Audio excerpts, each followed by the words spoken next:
आचार्य जी पिछले 21 वर्षों से आचार्य जी आप वैदिक प्रचार के कार्य में लगे हैं। हाँ जी, 1998 से गिन सकते हैं। 21 से ज़्यादा वर्ष हो गए हैं। अच्छा, 26 वर्ष हो गए लगभग। 36 वर्ष। 26। तो 26 वर्षों से आप प्रचार के कार्य में लगे हैं। अनेक भारत में तो अनेक स्थानों पे गई हैं, 18 राज्यों से अधिक। 18 राज्यों में तमिलनाडु की भी गिनती आती है आचार्य जी, या ये 19वां बना? नहीं, ये 19वां बनेगा। और पौंडीचेरी 20वां बन गया। बिल्कुल। तो करीब करीब भारत के हर प्रांत में आप प्रचार के लिए गए हैं, और साथ में भारत ही नहीं, विदेश में भी आपने बहुत लंबा समय प्रचार के लिए बिताया है। अभी कुछ ही दिन पूर्व आप अमेरिका में अनेक वर्ष बिता करके आप लौटे हैं। अमेरिका में जो उनकी सभा है, आप उसमें आचार्य के रूप में आपने 7 वर्ष तक अपनी सेवाएं दी हैं।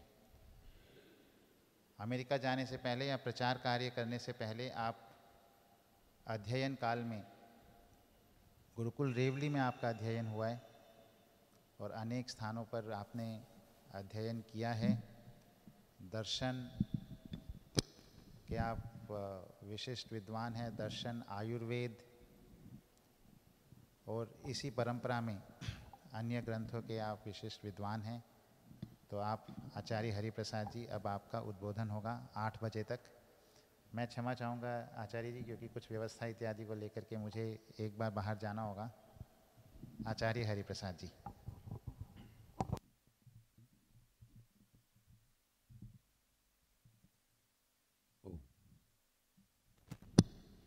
ओम ओम।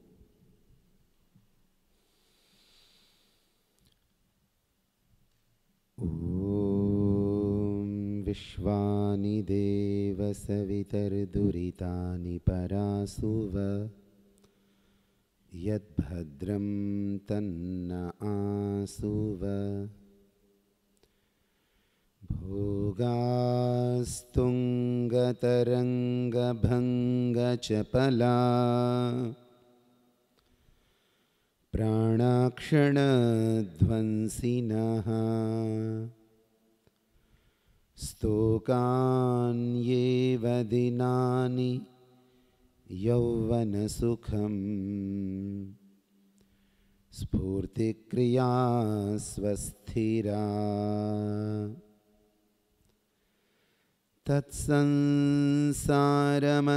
तत्संसारमसारमेव निखिलम् बुद्ध्वा बुधा बोधका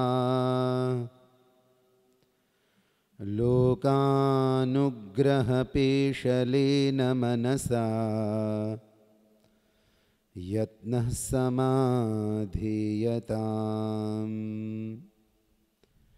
लोकानुग्रहपेशलेन मनसा यत्नः समाधीयताम्। ॐ शान्तिः शान्तिः शान्तिः। सर्वेभ्यो नमः।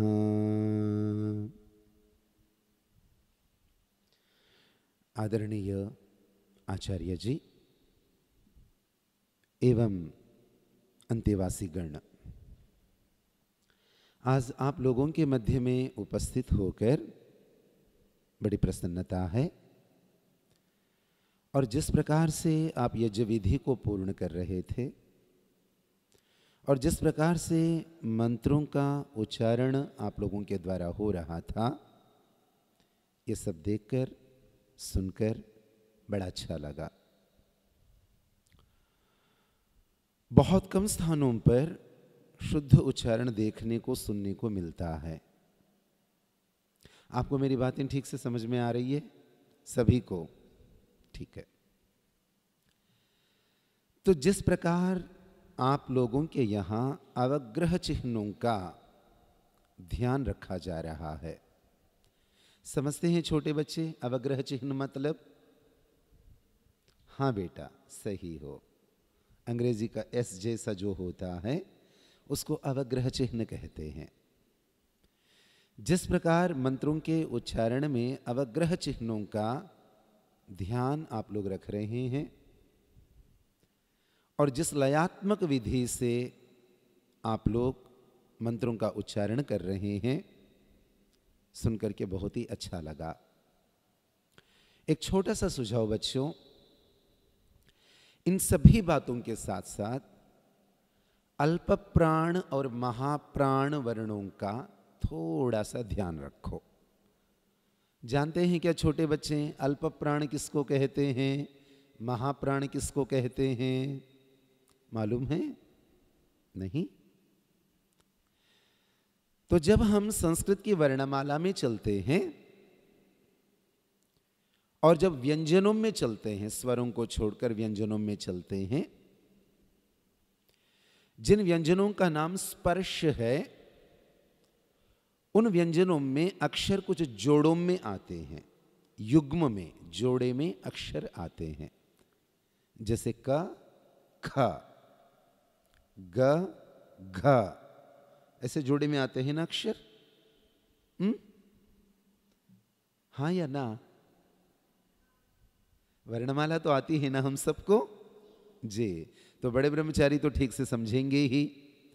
तो उसमें जो महाप्राण वाला अक्षर है, उस महाप्राण वाले अक्षर के प्रति भी उच्चारण के समय थोड़ा सा ध्यान रखिएगा। ये वाली बात बड़े ब्रह्मचारी समझ रहे होंगे, बाद में आप लोगों को समझा दिया जाएगा।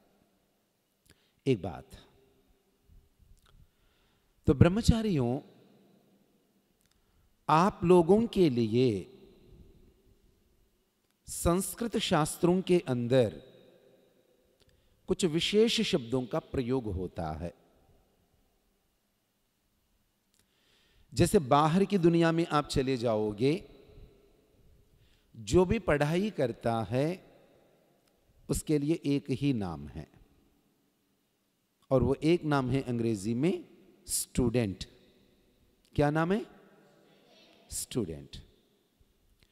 पर गुरुकुल एवं आचार्य कुल की परंपरा में जो बच्चे विद्या का अध्ययन करते हैं, उनके लिए अलग अलग नाम हैं।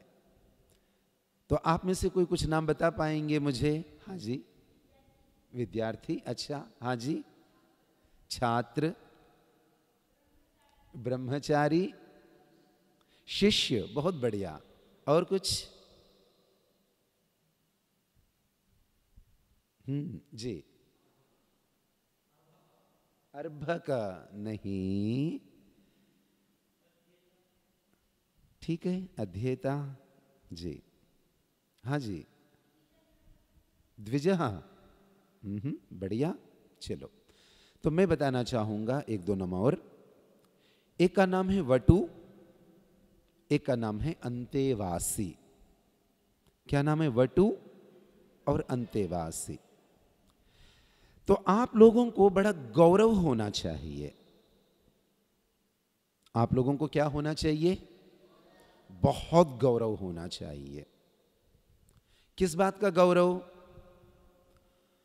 आप उस विद्या परंपरा के अंदर उपस्थित है जिस विद्या परंपरा में आपके नाम ही इतने सारे हैं। जिस परंपरा में आप अध्ययन कर रहे हैं, वो परंपरा कितनी संपन्न परंपरा है। अंग्रेजी में बोलते हैं रिच ट्रेडिशन। कितनी संपन्न परंपरा है, कितनी समृद्ध परंपरा है, और कितनी वैभवशाली परंपरा है, और कितनी विस्तृत परंपरा है। और इस परंपरा ने आप लोगों को जो नाम दिए हैं, उन्हें आपने चरितार्थ करना है। क्या करना है उन नामों को? चरितार्थ करने का मतलब क्या? उसे जीवन में अपनाकर उन्हें सत्य सिद्ध करना है। उदाहरण के लिए ब्रह्मचारी, उदाहरण के लिए ब्रह्मचारी। ब्रह्मचारी का मतलब क्या है? बाहर की दुनिया में अर्थात आचार्य परंपरा, गुरु परंपरा से बाहर की दुनिया के अंदर ब्रह्मचारी का मतलब एक ही समझते हैं, अविवाहित। जिसका विवाह नहीं हुआ है उसे ब्रह्मचारी कह देते हैं। किंतु वैदिक ज्ञान परंपरा के अंदर ब्रह्म शब्द के कम से कम 3 अर्थ है। ब्रह्म शब्द के कम से कम कितने अर्थ है? 3। ब्रह्म का मतलब परमेश्वर। बोलो, ब्रह्म का मतलब? ब्रह्म का मतलब वीर्य। क्या है ब्रह्म का मतलब? और ब्रह्म का मतलब वेद। ब्रह्म का मतलब? तो शास्त्रीय परंपरा में ब्रह्म के कम से कम कितने अर्थ हुए? पहला अर्थ क्या है? परमेश्वर। दूसरा अर्थ क्या है? तीसरा अर्थ क्या है? वेद। अब ब्रह्मचारी का मतलब क्या हुआ? ब्रह्म में विचरण करने वाला। ब्रह्मचारी का अर्थ क्या हुआ? ब्रह्म में विचरण करने वाला। ब्रह्म का पहला अर्थ क्या हुआ? परमेश्वर, अर्थात परमेश्वर में विचरण करने वाला। संध्योपासना के द्वारा, ध्यान के द्वारा एवं अपने कृत्यों के द्वारा, ईश्वर की आज्ञा के अनुकूल अपने आचरण के द्वारा हम ईश्वर में विचरण करने वाले बने तो हम होंगे ब्रह्मचारी। अच्छा, ये बताओ, हम में से किस किस को संध्या करनी अच्छी नहीं लगती? कई लोगों को नहीं लगती। उपासना में बैठना बड़ा कठिन सा लगता है। कभी कभी ब्रह्म मुहूर्त में उठाने का प्रयास होगा, कुछ अच्छा नहीं लगता। मह्यम न रोचते। ब्राह्मे मुहूर्ते बुद्ध्येता, आप जिस मनुस्मृति को पढ़ रहे हैं स्वाध्याय के रूप में, उसमें आता है ब्राह्मे मुहूर्ते बुद्ध्येता। मैं कहना चाहूंगा, ओ महर्षे मनो मह्यम न रोचते। प्रातः काल उठना मुझे अच्छा नहीं लगता। प्रातः काल उठना, ब्राह्म मुहूर्त में उठना मुझे अच्छा नहीं लगता। इसका मतलब क्या हुआ? हम ब्रह्मचारी शब्द का प्रयोग तो कर लेते हैं, किंतु ब्रह्मचारी बनने के लिए जो हमारे अंदर आचरण होना चाहिए कभी कभी हम कर नहीं पाते। तो इसीलिए उस आलस्य को और दीर्घ सूत्रता को त्यागो। क्या क्या त्यागना है? दीर्घ सूत्रता माने, हाँ ब्रह्मचारी जी, जिस काम को जल्दी कर सकते हैं उस काम को देर लगा देना। और आलस्य किसको कहते हैं? हाँ ब्रह्मचारी जी,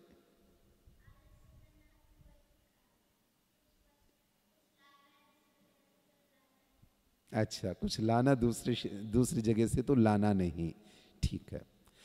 तो विद्यार्थी जीवन के अंदर महान शत्रु है ही ये। कौन कौन से? आलस्य और दीर्घ सूत्रता। हम पवित्र वातावरण में रहते हैं, हम पवित्र अन्नपान का ग्रहण करते हैं, हम पवित्र विचारों में जीते हैं। शरीर को अस्वस्थ करने वाले पदार्थों का सेवन हम बहुत कम करते हैं। शरीर को स्वस्थ रखने के लिए जिन नियमों का पालन करना होता है उन नियमों का पालन हम करते हैं। बुद्धि को पवित्र रखने के लिए जिन आचरणों को करना होता है उन आचरणों का हम निरंतर पालन करते रहते हैं। तो हमारे अंदर अन्य विद्यार्थियों की अपेक्षा कुछ विशेषता आनी चाहिए। क्या आप इस बात को स्वीकार करेंगे? क्यों ब्रह्मचारी गण? तो हमारे अंदर डिस्ट्रैक्शंस, हमारी बुद्धि को दूसरे मार्ग पर ले चलने वाले तत्व कम हैं। हमारा जीवन सात्विक है, तो सात्विक होने के कारण जो विशेष गुण हमारे अंदर होने चाहिए वो विशेष गुण हमारे अंदर अवश्य होने चाहिए। तो हमारे अंदर क्या क्या विशेष गुण होने चाहिए? अब तो बड़े ब्रह्मचारियों से बात कर लेते हैं, आप थोड़ा बताइए। सात्विक भोजन करने से क्या लाभ होता होगा? राजसिक तामसिक भोजन को त्यागने से क्या लाभ होता होगा? अच्छा, पहले बता दीजिए, तामसिक भोजन त्यागने से क्या लाभ होता होगा? आलस्य में कमी जी। अच्छा, तामसिक से क्रोध ना ना ना ना ब्रह्मचारी जी, तामसिक भोजन निद्रा, ठीक है, आलस्य और निद्रा, तामसिक भोजन से हमारे शरीर के अंदर क्या दोष आएंगे? गतिहीनता, क्या होगा? गतिहीनता, उत्साहहीनता, आलस्य। इस प्रकार तामसिक भोजन से भारीपन, शरीर के अंदर, विचारों के अंदर भारीपन। तो जब हम तामसिक भोजन नहीं करते हैं तो फिर हमारे शरीर में क्या होना चाहिए? उत्साह होना चाहिए, बिल्कुल सही है, उत्साह। और क्या होना चाहिए? गतिहीनता का उल्टा क्या है? गतिशीलता, बिल्कुल सही, हमारे अंदर गतिशीलता होनी चाहिए। यानी हमारे शरीर के अंदर, हमारे जीवन के अंदर वो दृष्टिगोचर हो कि मैं अन्यों की अपेक्षा अधिक गतिशील हूं, मैं अन्यों की अपेक्षा उत्तम कर्मों को करने में उत्साही हूं। इससे कैसे पता चलेगा हमें? अच्छे कार्यों के अंदर हम बढ़ चढ़ करके काम ले सके, और जो काम दूसरे व्यक्ति को करने में 5 मिनट लगते हो, उसी काम को हम 4 मिनट में पूर्ण कर सके। यही तो गतिशीलता हुई है। ये जो निपुणता है, ये जो कुशलता है, हमारे इसी समय के अंदर, ये जो ब्रह्मचर्य का काल है, इसको शास्त्रों ने आधान काल कहा। क्या कहा? आधान काल का मतलब आधान माने क्या?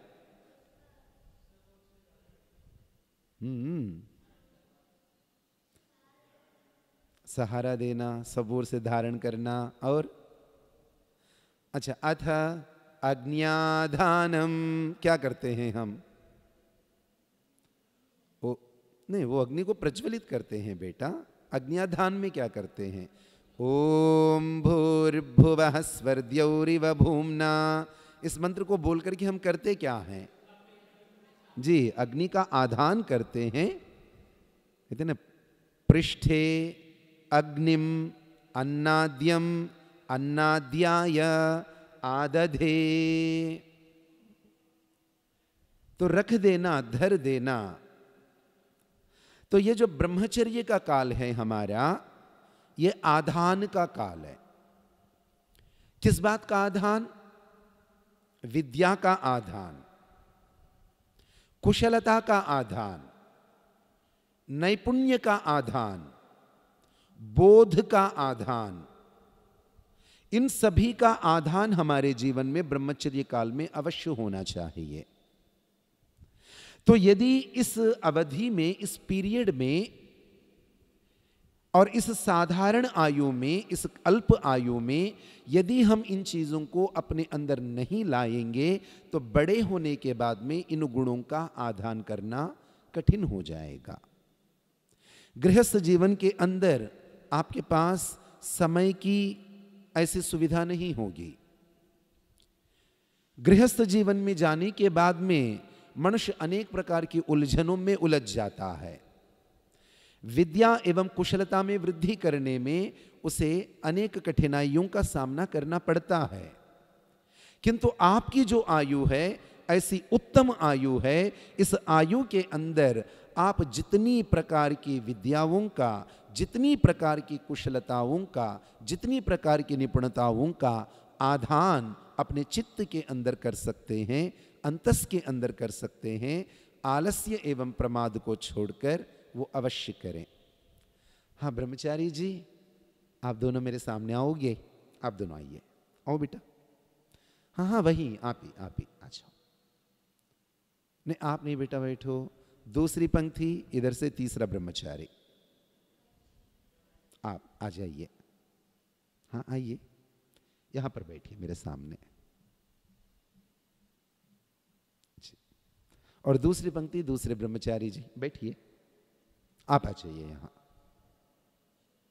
आपकी तीसरी पंक्ति है ना बेटा, मैं दूसरी पंक्ति कह रहा हूं, दूसरा ब्रह्मचारी कह रहा हूं।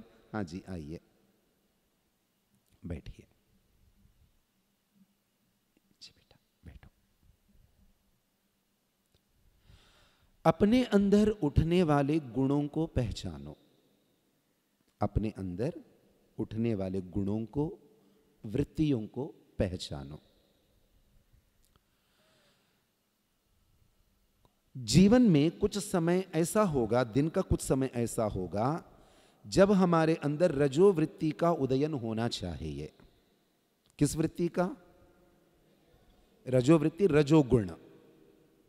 रजोगुण क्या करता है? हमारे अंगों के अंदर चंचलता भर देता है, गति भर देता है और आपको बहुत चलायमान कर देता है। रजोगुण आपको बहुत चलायमान करता है। किंतु दिन के कुछ अवधि में हमारे अंदर सत्ववृत्ति एवं सात्विक गुणों का उदयन होना चाहिए। जब सत्वगुणों का उदयन होगा, हमारे अंदर की चंचलता थम जाती है, हमारे अंदर की चंचलता स्थिर हो जाती है, आलस्य दूर हो जाता है और हमारे अंदर एक प्रकाश की भावना आती है, एक आध्यात्मिक भावना आती है, एक धार्मिक भावना आती है। तो जिस समय जिस वृत्ति का उदयन होना चाहिए, उस समय उस वृत्ति को उदित करने का प्रयास हमें करना चाहिए। तो ब्रह्मचारियों, यज्ञशाला के अंदर उपासना के स्थान पर सात्विक वृत्ति को बना करके रखने का प्रयास करना चाहिए। आप दोनों के बीच में रजोवृत्ति कुछ अधिक हो रही थी। क्यों एक दूसरे की अंगुलियों को खींच रहे थे? ये क्रीड़ा स्थल तो नहीं ना, ये खेलने का मैदान तो नहीं ना बेटा। इस समय हम नहीं सीखेंगे, आगे सीख नहीं पाएंगे बेटा, इस बात को समझो। ये जो अमूल्य समय है जीवन का, अमृत वेला है ये जीवन की, यदि ये अमृत वेला एक बार निकल गई, एक बार ये अमूल्य समय निकल गया, ये समय दोबारा नहीं आएगा। मेरा दुर्भाग्य था, आपकी उम्र में मुझे पढ़ने का अवसर नहीं मिला। पर्याप्त आयु हो चुकी थी, 17-18 वर्ष का हो गया था जब मुझे गुरुकुल जाने का अवसर मिला। यदि आपकी आयु में मुझे सही दिशा मिली होती, मैं थोड़ा सा और अच्छा बन गया होता जो मैं बन पाया। तो इसलिए जीवन में या दिन में किस समय किस वृत्ति की आवश्यकता है। जब आपको फुटबॉल खेलने के लिए कह रहे हैं, जब आपको तेजी से गति करने वाले खेलों को करने के लिए कह रहे हैं, उस समय आपके अंदर वो रजोगुण, शरीर के अंदर रजोगुण आना चाहिए। चुस्ती, स्फूर्ति, तीव्रता, संवेग आपके शरीर के अंदर आना चाहिए, तब तो आप आगे बढ़ेंगे। किंतु संध्या उपासना के समय पर अपने अंदर सात्विक वृत्ति का उदयन हो सके, ऐसा प्रयास हम लोगों को अवश्य करना चाहिए। चलिए 2 मिनट का समय है, इस 2 मिनट के अंदर एक बात मैं आपसे कहूं। जो विद्या आप यहां ग्रहण करते हैं, यह सरलता से उपलब्ध होने वाली विद्या नहीं है। जो विद्या आप सीखते हैं, इस सृष्टि की श्रेष्ठ विद्याओं में से विद्या है और क्लिष्ट विद्याओं में से विद्या है। आप बाहर के लोगों को देख करके अपने अंदर मनोविकार उत्पन्न न होने दे। जूते पहनकर, पैंट शर्ट पहनकर, टाई लगाकर जो बैठा हुआ है, उसे देखकर आपके अंदर ऐसी भावना कभी नहीं आनी चाहिए, यह बड़ा है, मैं छोटा हूं। नहीं, आप बड़े हो। आपके पास वो विद्या है जो आपके इहलोक को एवं परलोक को सुधार सकती है और सुधारती है। तो इसलिए एक बात, अपनी विद्या के प्रति पूर्ण आदर अपनी विद्या के प्रति पूर्ण गौरव और अपनी विद्या के प्रति पूर्ण समर्पण की भावना से आप अपनी विद्या को सीखिए। और इस विद्या के द्वारा जो भी बात आपके सामने आ रही है उसे जीवन में उतारने का प्रयास कीजिए, उसका भाव समझिए, उसका तात्पर्य समझिए। ज्ञानम भारः क्रियाम विना। हम जो ज्ञान सीखते हैं वो ज्ञान एक बोझा बन जाएगा यदि उसका अर्थ हम नहीं समझते और उसको जीवन में हम नहीं लगाते। इसीलिए जो भी मंत्र आप सीख रहे हैं, जो भी श्लोक आप पढ़ रहे हैं, जो भी सूत्र आप पढ़ रहे हैं, चाहे गणित हो, चाहे संस्कृत हो, चाहे आयुर्वेद हो, चाहे अष्टाध्यायी हो, चाहे अन्य धर्मशास्त्र हो, चाहे वेद हो, उसको बारीकी से समझने का प्रयास कीजिए। और हर मंत्र से आप पूछिए, ओ मंत्र आप मुझे क्या सिखा रहे हो और मैं आपसे क्या सीख पा रहा हूं। और अष्टाध्यायी के हर सूत्र से पूछिए, वो सूत्र आप मुझे क्या सिखा रहे हो और मैं आपसे क्या सीख पा रहा हूं। ऐसी अद्भुत विद्या आप लोगों को इस ब्रह्मचर्य काल में अंतेवासी बनकर मिल रही है और आगे भी मिलने वाली है, जो आपको इस समाज के अंदर गौरवशाली बनाएगी।